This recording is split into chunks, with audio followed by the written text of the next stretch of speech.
Need a last minute gift idea? I got you. Hey guys, it's Gigi here. We're gonna make an ornament for our doggy print today. It's a super fast, easy DIY you can make for yourself, for a loved one, for your own dog, for your baby, if you want to give it to a dog lover, to your family, to your grandparents who immortalize your baby's hands and feet. And it's a great way to just remember your dog and to remember how small they were once upon a time. So I actually have this air dry clay kit from my friend. I did it for my dog Katsu. I had a good time making it, but I didn't follow the instructions correctly, and it just said to wet my dog's paw, so I did that and I pressed it in, but I think what they really meant to say was to wash my dog's paw. So as you can see, it's not very clean. So if I want to make a new one, I don't have another kit, but I'm sure we can make it with things that we have at home already, and let's get into it. From beginning to end, it's probably going to take an hour and a half from setup to cleaning up. Very simple, and you have all the ingredients at home already. This is a great gift idea to give to your family, your loved ones, your spouses, your best friend for their fur baby and for you to immortalize how small they were once upon a time. This is a super quick DIY you can make during the holiday season or all times throughout the year because it's super easy, super quick, and you have all the ingredients in your house already, I promise you. All you need is a mixing bowl, some flour, some hot water, and some salt. And that's all you need. To make things easier, you might want a whisk or parchment paper.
It's done!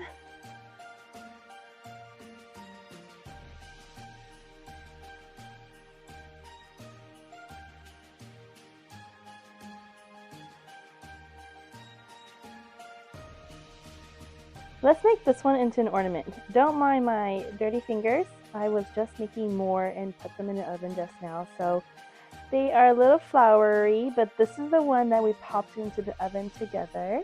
Welcome to my big box of ribbons that were once very neat, but because of the holidays is a little crazy right now.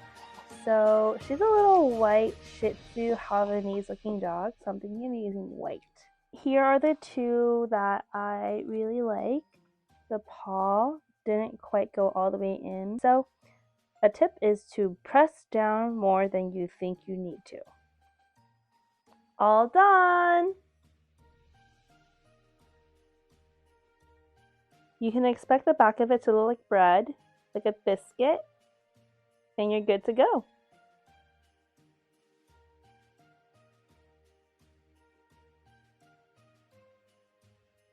It smells really good when you first take it out because it's dough, it's salt, it smells really good. But after it cools, you can't smell it anymore. It doesn't really have that bread smell. But at first, I was like, man, I really want to give my dog his paw if there's any leftovers. But because there's salt in it, you cannot give it to your dog, otherwise, they might have seizures. It's imperfect looking, but I love the look of that. It's really rustic. If you want to, you can paint the middle a bit, but I'm going to leave it as is.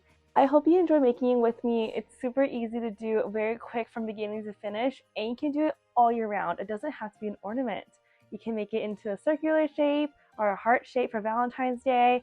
You can give it for someone's birthday.